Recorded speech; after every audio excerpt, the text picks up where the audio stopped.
There is so much to talk about when it comes to this war on cops, and I've got so much good content about that. We're going to talk about it some more on today's podcast. This is the Hot Zone. Engaging with the news in a whole new way, international war correspondent Chuck Holton brings insight into areas of crisis and lets you help those affected. Hey folks, Chuck Holton here. Thanks for watching the Hot Zone. You know, I was going through some of my old footage and I've got so much great content about the war on cops that, if anything, is more relevant today than it was in the last year or so when I made it. And so I want to bring you some more of that because I want you to see this and share it with your friends. Check it out. First, I want to go to the city of Seattle, Washington. It's hemorrhaging police officers. There's cops leaving in droves, and a large number of them are leaving to work for neighboring departments. Now, it's really not too hard to see why. When city leadership is ceding the city streets to Antifa thugs, issuing stand-down orders and not standing behind their officers when they do their jobs and stop the criminals. So, what does the mayor of Seattle do to fix this problem? Well, she insults the police to their faces, of course, because everything's stupid. You heard me right. Seattle Mayor Jenny Durkan tried to convince officers to stay with the department in a speech this week. And in that speech, she referred to the cops who were leaving as mall cops. Yeah, her disdain for the police couldn't be more clear. According to the cops in the city, the mayor uses them as political footballs. She won't let them do their jobs. And when they do, city leadership routinely throws cops under the bus. It's a pretty disturbing trend that we're seeing all across this country. The war on cops is very real. We're seeing ambushes, cops being murdered in their cars, the cops being murdered on calls. And they are putting their lives on the line every day to maintain some semblance of civility in this country. But, well, in this case, the policeman Mayor Durkan was speaking to fired back. They told her to her face that they're the ones who feel like mall cops because she won't let them do their jobs. In so doing, I applaud those brave policemen for standing up for the thin blue line all across this country and really standing up for all of us. See, the left hates cops because they hate law and order. Now, it's kind of a strange paradox that they want the government to be in charge of everything, but they don't want the cops to enforce the law. They always come down on the side of the criminals. The last year in New York City, I attended a protest on November 4th held by Antifa goons and a veritable cornucopia of other left-wing loonies and extremists. In November, you just have to say veritable cornucopia at least once.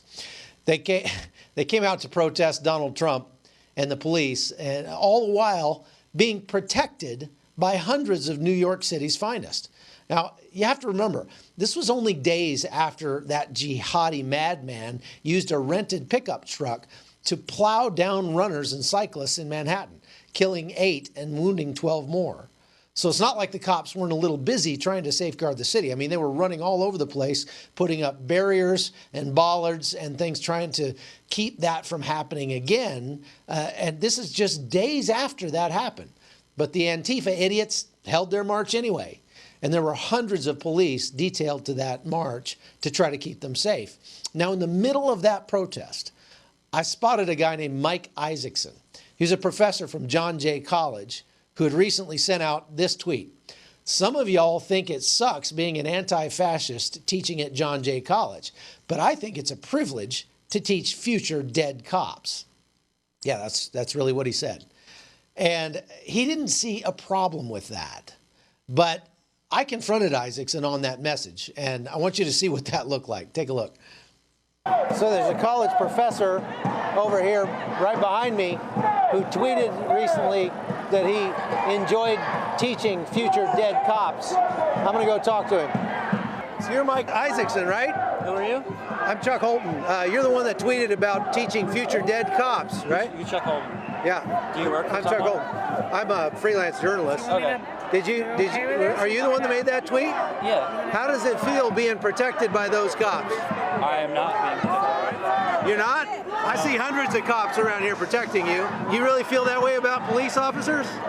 I think policing is an unjust system in and of itself, and especially within the capitalist system. It is impossible to have a system of public safety where that is delegated to a government institution. So what would be the right way to do that then? Emergency rapid response networks and mass self-defense trainings. Mass self-defense, I'm Yes. all over that. I agree. So do you think that people ought to be able to carry guns to protect Yeah. themselves? Yeah? Yeah. But we don't need police officers. Correct. Huh? Correct. Yeah, have you gotten a lot of hate mail about that? Yeah. Really? Yeah, of course. Yeah. So, but you still feel the same way? Yeah. He still feels the same way.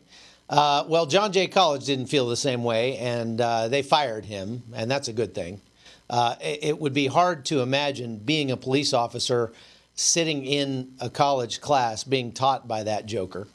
But Isaacson didn't go away, unfortunately. He's behind the group that has been harassing politicians and people like Tucker Carlson over the last several months. If we saw that video of protesters outside Tucker Carlson's house, his wife was home alone.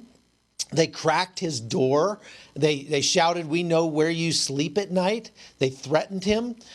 This is the kind of person that Mike Isaacson is, and he doesn't see a problem with that. But is there anything more disgusting than having some pencil-necked weenie wishing death on the very policemen that are at that moment putting their lives on the line for your personal safety? If there is, I'm not sure what it is. But here's the thing. How much have you seen the left condemn this guy? I haven't. You look on Twitter. Have you seen Media Matters come out and report on what this idiot is doing? I haven't. Have you seen anybody on the left in the political realm? Nancy Pelosi? Anybody? Anybody? Bueller? See, yesterday I touched on the fact that 60% of gun deaths in this country come from suicides. America's suicide rate is climbing and now above 15 per 100,000 people. That puts us ahead of Haiti and Cuba and El Salvador and South Africa and Venezuela. Our suicide rate is 5 times higher than Honduras. And we talked about yesterday how it isn't poverty that makes people want to end it all. It's meaninglessness. Well, maybe Mike Isaacson is just trying to add some meaning to his life by attacking the very people who keep him safe. But I would say that's a pretty misguided way to live your life. It's been reported pretty well that suicides among our military members have risen to epidemic levels. They're twice that of the national average now. And in fact, if the U.S. Army were a nation, it would rank 3rd in the world in its suicide rate. Now, the military has been doing everything it can to address what is a very serious issue. And, you know, I was thinking about this morning, having spent my career covering the military, and not only during the War on Terror, but having been in combat myself, I want to give you my theory as to why so many members of our military decide they just can't bear living anymore. See, I don't believe it's the stress of combat that makes men suicidal. I don't think it's the long stretches of time spent downrange, away from their loved ones, or facing their mortality on a daily basis that does it. When I ask our troops what's the hardest thing about their jobs, what I routinely hear is what's hardest is coming home. They say, I come home and I see how clueless everybody is around me, and it drives me nuts. See, there's a couple of different factors here. One, combat really simplifies your life. Combat is a very binary environment. Okay?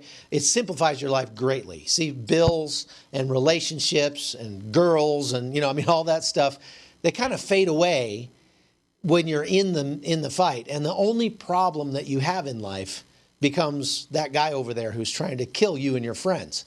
And the military does a great job of training you to solve that problem. It only takes 11 pounds of pressure with your trigger finger and a real good sight picture. And when everything is so simplified, you kind of get used to existing in that environment. But when you get home, all those complicated and thorny issues of life come back to you kind of in a rush.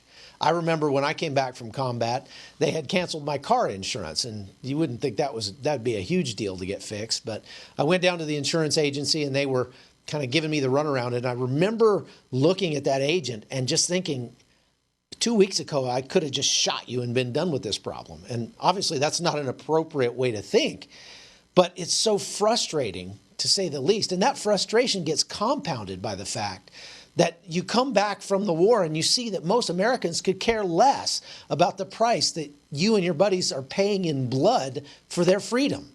I lost one of my best friends in combat in Panama.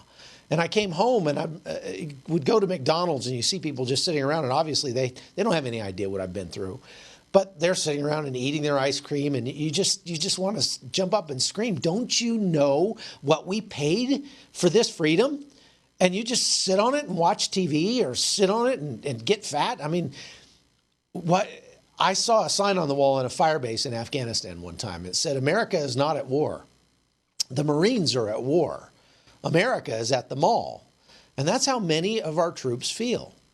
So when you've had a chance to learn just how precious and costly our freedom truly is, and then you watch people spit on the sacrifices of those who secured it, guys like Mike Isaacson, it creates this sort of free-floating rage inside a guy that it's just hard to describe.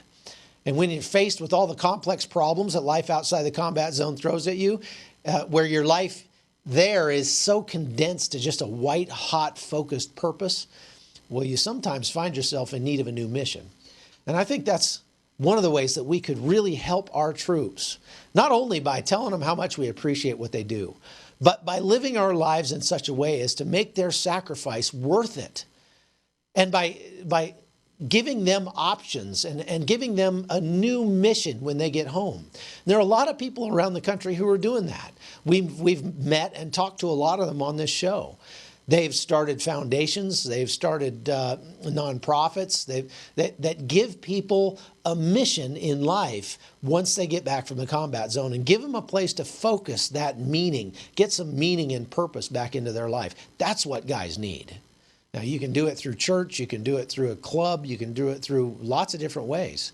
But it's one thing that I think is absolutely vital for our troops when they come back from the war zone.